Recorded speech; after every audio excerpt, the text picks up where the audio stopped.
Hey guys, welcome back to part two of how the Path of Exile economy works and how we can apply some of those lessons to the US economy. Let's dive in. So just to quickly recap, in Path of Exile, you run around, kill monsters, generate currency and loot. You can then use that loot to invest into your maps or craft better and better gear. And then this currency sync, as well as the interactions between players, results in inflation being kept somewhat under control and gives your average player in Path of Exile the feeling of progression, the feeling like as they play the game, they're getting wealthier and wealthier. Now, let's compare that to the US economy. So we're going to look at four different dimensions of how Path of Exile compares to the US economy. First is wealth generation. The second is how currency leaves the economy. The third is the reset button that Path of Exile has. And then the last one is the wealth inequality that we have in the United States. All of these things are related. So let's jump in.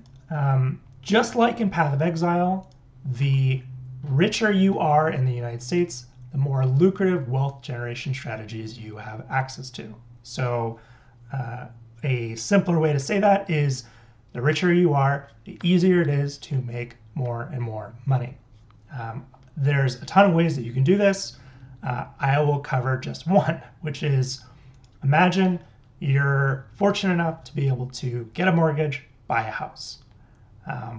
Well, you have now an appreciating asset. As this house goes up in value, which most house prices over a long period of time will eventually go up in value, you can go to a bank and get a loan. You could say, the value of my house is now higher. I want a loan in the amount it's increased. And the bank will gladly give you that loan because if you can't pay it off, they can just take your house from you. You can then use that loan to buy another house. Now, you already have one house. You don't need to live in a second house. So what you'll do is you will rent this second house out and you will use it to pay off your loan. Now, sometimes your rent will exceed the cost of the loan that you took out on it, in which case now you're just making even more money. In a lot of cases, your rent will barely pay off the loan, but now, since you have two appreciating assets instead of just one, and so you basically took the same startup amount of money that you used to buy one house, and now you've got two houses that are growing in value as the economy gets bigger.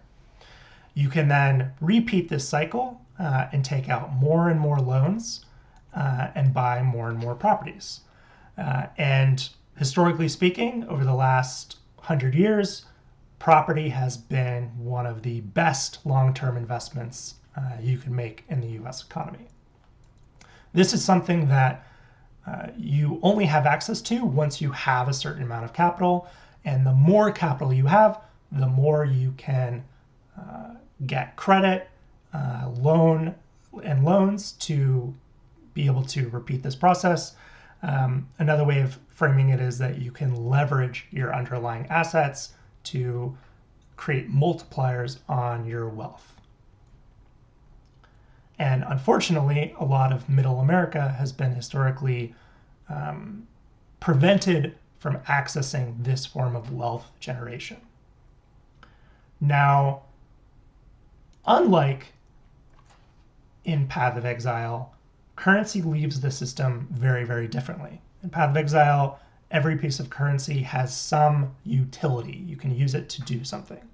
In the US, other than lighting your dollar bills on fire or using them as toilet paper, there's not a lot you can do with them other than hand them out.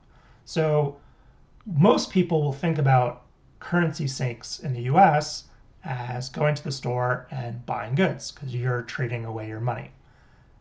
This, however, does not actually take money out of the system because you've just given your money to someone else. Now they can do with it as they please. So this does not actually reduce inflation. Instead, inflation is reduced first in the form of taxes. So the government will tax your income. They have a variety of other taxes. That money is effectively being removed from the economy, and that reduces inflation. Now, a lot of people will think, well, that money is just being used for government spending on things like the military or social programs like Medicare. The reality is, though, the US budget has no direct tie to the amount of tax revenue. They're set independently, and for the last 25 years, they've never even been close to equaling each other. So the US government can just choose to spend as much money as it wants, and it can choose to tax you more if it wants to. The second way that we control inflation a little bit less intentionally is with trade. So the US is one of the wealthiest economies in the world, if not the wealthiest. And as such, we've historically run a trade deficit, which means we buy more goods from other countries than they buy from us. And because inflation is specific to the US dollar, in our case, as we buy more goods from other countries and don't sell them as much, that inherently reduces inflation because we're essentially exporting dollars out of the country. And for the last 100 years, the US has definitely ran a trade deficit, and that's helped keep the price of a lot of goods substantially lower. The next way that things are a bit different in Path of Exile than the US is Path of Exile, we get a new league with a new economy. So each league is different. Some leagues have a ton of inflation, some leagues not so much. And every time the game developer is able to do a hard reset, make some tweaks, and that will change how the economy evolves in the next season. We don't really have that concept in the United States, but what we do have are inheritance taxes. And depending on your viewpoint, you might view these as death taxes. So when you die, before you can pass money along to your kids, you have to pay that tax. Or you might view this as that being fair, and that people shouldn't inherit obscene amounts of wealth just because of who they were born in, what family they were born into. But no matter what, there is no reset button. Now, many people will think about inheritance taxes like this. So if we have your sort of tax, and the more wealth you have, the more you pay on inheritance taxes, like this. That is not at all how it works in the United States, and why we have a few additional problems. So the way it works in the US is we're going to put a little marker here. This is roughly $10 million. Okay? In the US, you will pay 0 in taxes on inheritance taxes up to $10 million. It will then start going up. You'll pay more and more in taxes. But what people don't realize is that this will actually plummet back down and go down to 0. The reason for this is trusts. What the extremely wealthy are able to do is they're able to move all of their assets to a trust, pass that down, and enable their children to use all of those assets without technically owning them. So if you've ever seen the show Yellowstone, the inheritance taxes is a big plot line in that. But if John Dutton, the owner of Yellowstone, had just moved all of his land into a trust, they wouldn't have that problem. The kids would be able to continue managing that land within their family indefinitely. So this creates a problem because when wealth inequality gets worse, there's no opportunity to fix it because as people die, that wealth inequality is basically just being passed down from generation to generation. Speaking of wealth inequality, that is something that is also dramatically different in the US than Path of Exile. So if you recall, we had our rate of change graph. And so if we graph inflation here, and we graph our wealth growth of the top 1% like this, you can think of that as being like Jeff Bezos. The wealthy in America have far, far, far exceeded inflation. You contrast that with the poorest in America, your lower class and lower middle class, we have not kept up with inflation. And so this is where we're really, really sad. Now, if you also recall from our Path of Exile discussion, wealth inequality and inflation are tied together. So imagine we have our poorest citizen in the United States on the far left, and we have our richest citizen in the United States on the far right. And we graph our perfect equality curve like this. What is essentially happening in the United States is that wealth inequality has gotten worse.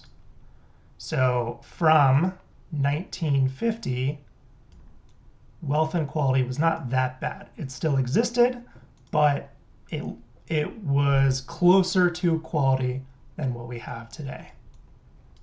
And as you recall, the worse that wealth inequality gets, the closer to inflation or below inflation the 50th percentile get. And so this change over the last 75 years between 1950 and 2025 is the reason why more and more people are falling behind inflation or not exceeding it as much as they feel they should based on how hard they work, what kind of job they have.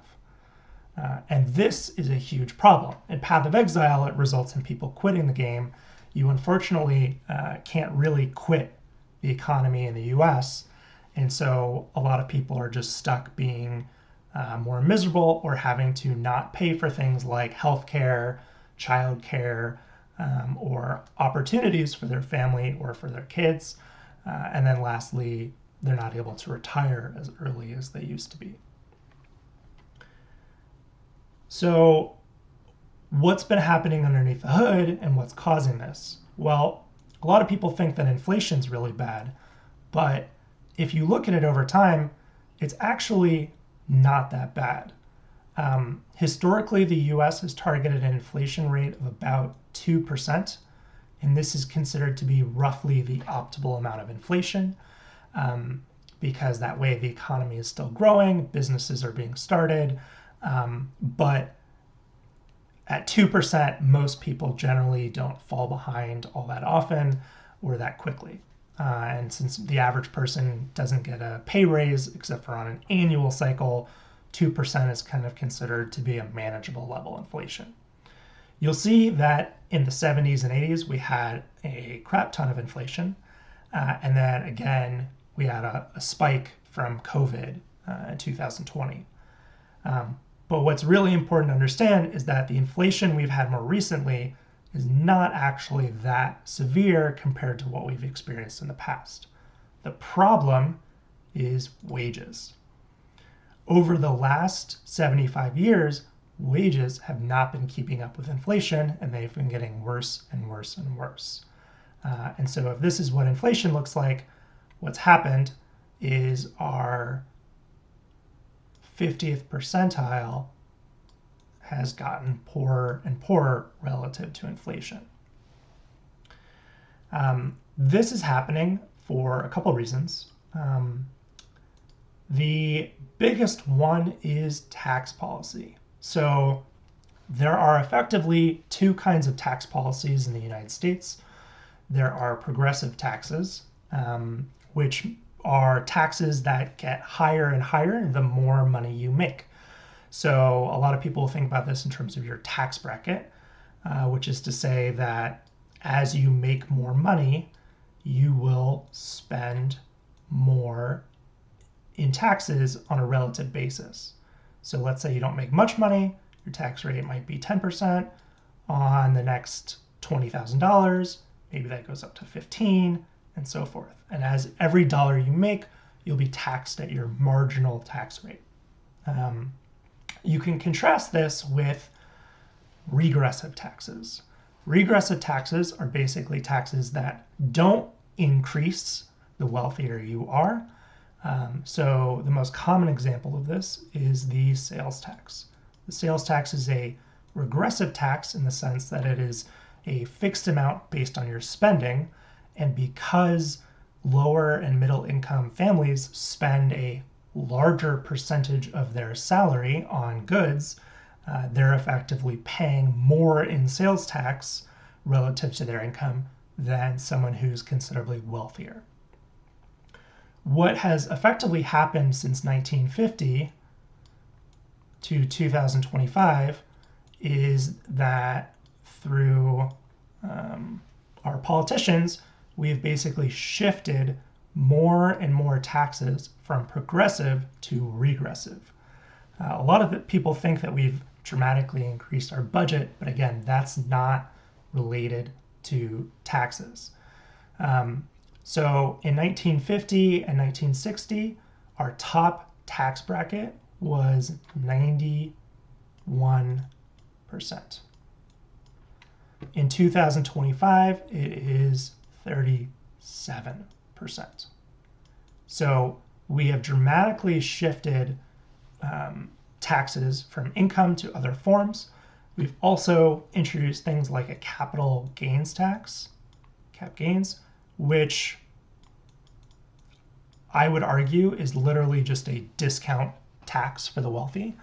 And that results in people paying a lower effective tax rate on incomes over $1 million or on wealth over $1 million relative to people who make substantially less.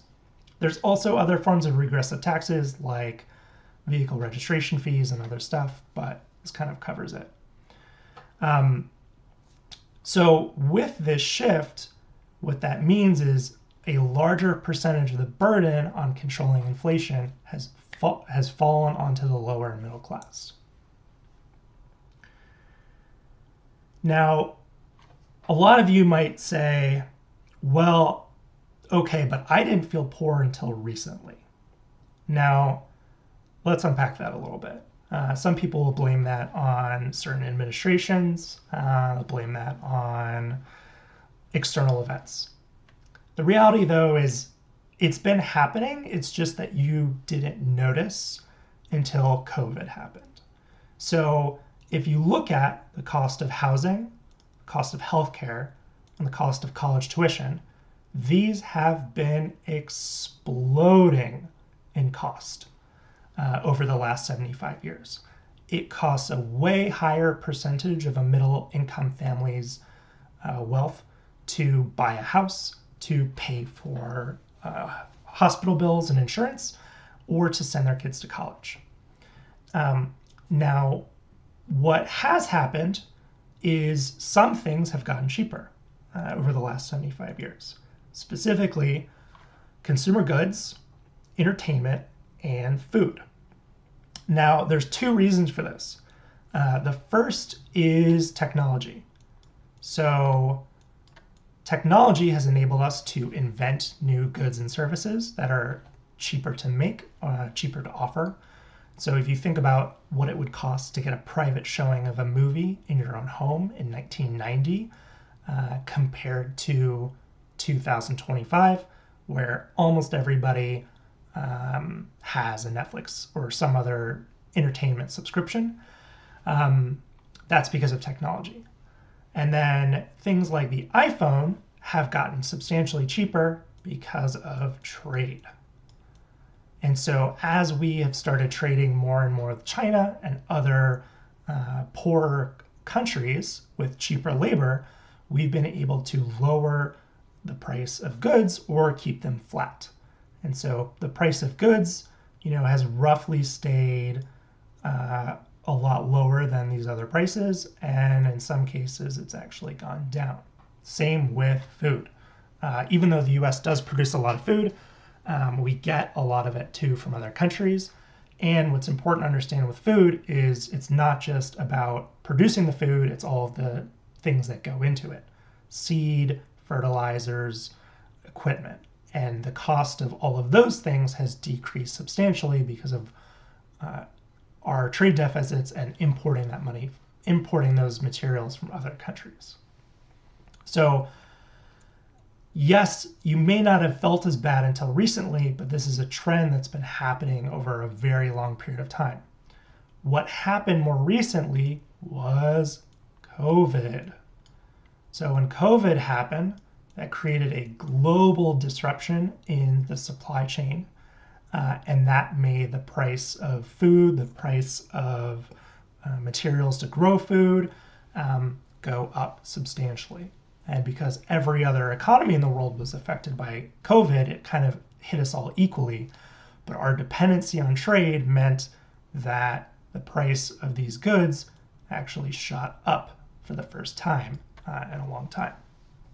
And as a result of this dynamic, every other company that wasn't impacted by COVID decided to also increase their prices. And that resulted in a kind of massive amount of perceived inflation in a very short amount of time. But again, if you look at housing prices, healthcare, that over a long period of time has still just been increasing at a steady rate. It's only this other category of things that got more expensive. Now, I would argue that the proposed solution the Trump administration has, which is tariffs, are not actually a good solution. And you might be thinking, well, if trade deficits are why that food is getting more expensive all of a sudden, shouldn't we be able to bring in that manufacturing back to the U.S. And bring all those materials back in, create jobs? Well, the problem is in the short term, this is going to dramatically increase the price of pretty much everything, particularly imports and food, because both of these two sectors are very dependent on trade. So as we tariff more and more countries, the cost of these goods in the short term will go up. Now, the argument has been, well, that cost will lead the US to produce more cars and more food. The problem is, over what period of time? US trade policy evolved toward free trade over 75 years. During that time, a lot of businesses made substantial investments in their supply chain to buy more and more goods from other countries. You can't just snap your fingers and suddenly start producing more cars or more seed in the United States. That takes substantial capital investment. The issue that we have right now is that no one knows what's going to happen in the future with tariffs. A company is not going to make a 10, 20, 30-year investment in building new manufacturing plants in the US if they don't know what's going to happen to tariffs 10 years from now. Because the US had historically pursued a relatively predictable trade policy from 1950 to 2025, businesses were able to feel relatively certain that if they moved certain aspects of their supply chain offshore, that they would get the benefits. No one knows what US trade policy is going to look like in 2030 or in 2040. You may feel that it should look a certain way, but businesses are not going to make million or billion-dollar investments in bringing manufacturing back to the US without having a lot of clarity on this. And because whoever gets elected president next can just remove those tariffs, that uncertainty means that in the short term, we're going to have increased prices, and in the long term, we just have uncertainty with what's going to happen. So to bring this really far back to Path of Exile, I want to talk a little bit about the Affliction League, where we had arguably the most inflation we've had in a number of years. So if you recall, in Affliction League, we would get these massive wealth explosions, and part of that was from the league mechanic, and part of that was from an interaction with abyss maps. And so if you ran abyss on your atlas, and specifically if you got 8 mod maps with this modifier, monsters fire 2 additional projectiles, you could generate an obscene number of monsters on your map and increase the likelihood of getting these loot conversions that would convert all of their drops to currency. Imagine for a moment in Affliction League if your richest players started complaining about the cost of buying these maps, right? Which I think got up to around 2 to 3 divine per map. But look at our screenshot, right? You could drop 80, 100, 200 divine in a single map, and you would do that relatively often. Not every map, but usually at least 1 or 2 times per 10 maps that you ran. So it's kind of ludicrous to think about complaining about a 3 divine cost of a map when you're making so much money. I would argue the same thing applies to our tax policy. The way that most people complain about taxes is, hey, if I make $100, Uncle Sam's going to take 40. The problem with that thinking, though, is that you shouldn't be applying it to people who are richer and richer. Imagine, for example, I said, hey, would you like to give me $900,000 in exchange for 1 million in 1 day? Everybody would say yes to that, right? Why not? It's $100,000 in 1 day. That's more than a lot of people make in a year. Well, if you think about it, this is effectively a 90% tax rate.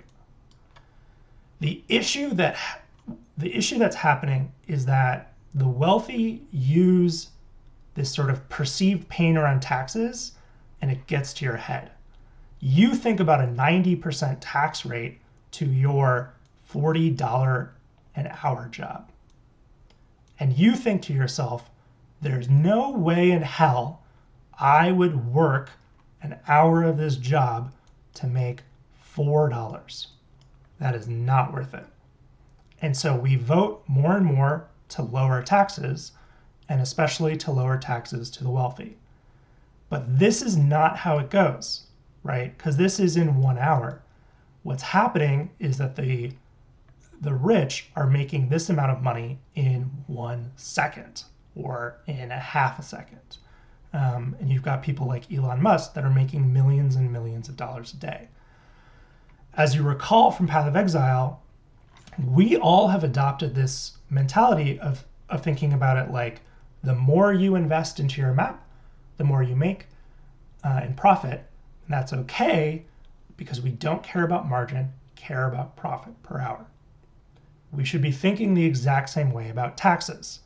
Taxes need to be progressive, and they should go up higher and higher and higher because, again, the richer you are, the more access to wealth generation that you have. That will always be true. There's basically nothing anyone can do to stop it, just like in Path of Exile. And so we should be applying that to tax policy in the United States as well. So if you like this video, and you'd like to see more content like this, please subscribe, smash the like button. Let me know your thoughts down in the comments.